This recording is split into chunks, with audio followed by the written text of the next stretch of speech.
You're in a meeting and somebody's pushing a decision that no, it's not right. It's not what the decision that you would make, or you know that it's just not the right decision. It's nothing major. It's nothing that's going to make headlines. It's nothing immoral. It's just maybe a little compromise that makes your life go a little bit easier and their complaint go away so you can move on to the next thing. But here's the thing, you can already feel yourself leaning toward yes, even though you know it's not the right decision. Internally, there's just something that says, all right, yeah, whatever. Not because you agree, not because you're tired, not because you agree, but because you're probably just simply tired. Maybe it's because you've fought too many battles this month, or because you just don't have the energy for one more conflict or one more decision. My friend Dan Ryland calls this the moment when it's easier to cave.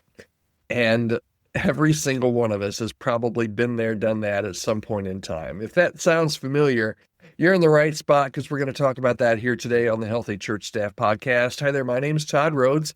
I'm one of the co-founders over at chemistrystaffing.com.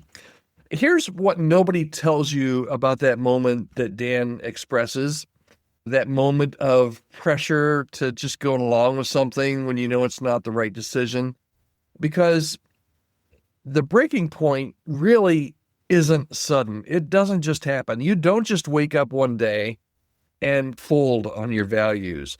It's the accumulation of 100 small pressures.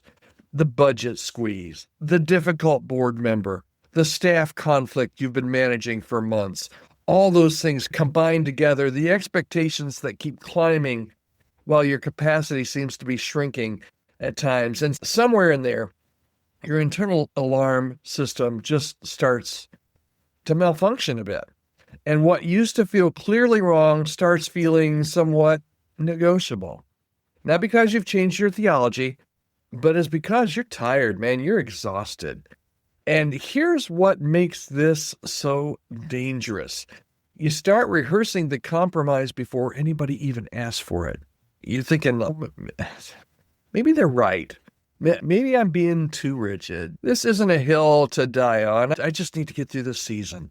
In our mind, even before we make those decisions or go along with those things that we're not fully in agreement with, and we're explaining away our convictions even before we've been tested on them. And the scary part is sometimes it feels like wisdom. It feels like maturity, like flexibility, like we're showing grace. But really, we're just trying to make the pressure stop. Now, I'm not saying that every disagreement is worth a fight. That's not leadership. That's just stubbornness. We've all served with that person that won't ever let anything go. I'm not suggesting that you be that. But there is a difference. This is what I am suggesting. There is a difference between flexibility and folding. Here's the difference. Flexibility is adjusting how you do something. Folding is abandoning why you're doing it. One preserves the mission, the other erodes it. And you know the difference, but only if you're really paying attention. Only if you've got people in your life who can name it when they see it. Which brings us to, I think, hopefully the most practical point, most practical thing I'm going to say in this whole episode. You need to build your trusted advisor circle before you need it.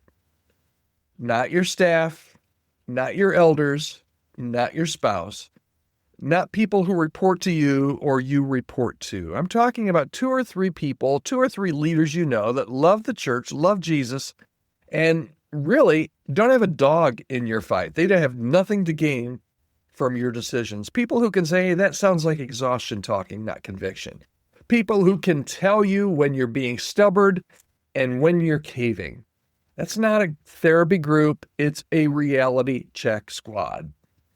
And let me tell you, I know that I'm pulling the number out of my head here, out of the air, but I bet that more than half of the people that are listening right now don't have anybody they can confide in that's not somewhere connected to their team. So that's the first step. And most leaders, a lot of leaders, miss this. We need to ask for help before the decision and not after. After we make the decision, it's a different type of ask of your people around you, and it's not helpful. Then you're trying to figure out how to deal with the decision you made rather than getting some good advice to make a good decision. Most of us call our advisors after we've already folded. And honestly, at that point, we're looking for validation, not guidance. The time to reach out to those trusted people is when you feel the pressure building. When you notice your internal dialogue shifting and when compromise starts sounding somewhat reasonable, that's when you text somebody. That's when you call somebody and you say, hey, I need to talk through something before I make a call on it. Dan Ryland says, unshakable leaders aren't the ones who never feel pressure. They're the ones who know when to ask for backup. And that is not weakness. That's wisdom. Okay, one more thing. You know what's really interesting about this? I think about Jesus in the wilderness. He didn't debate the devil alone in his head. He had scripture, he had clarity, he had truth outside himself to anchor on. Because when you're under pressure, your internal compass can get a little wonky on you. You need external truth, external voices, external anchors. And it's not a sign that you're weak. It's a sign that you're human. So here's today's bottom line for you. You can't stand firm. You can't stand firm if you're standing alone. So build your circle before the pressure hits.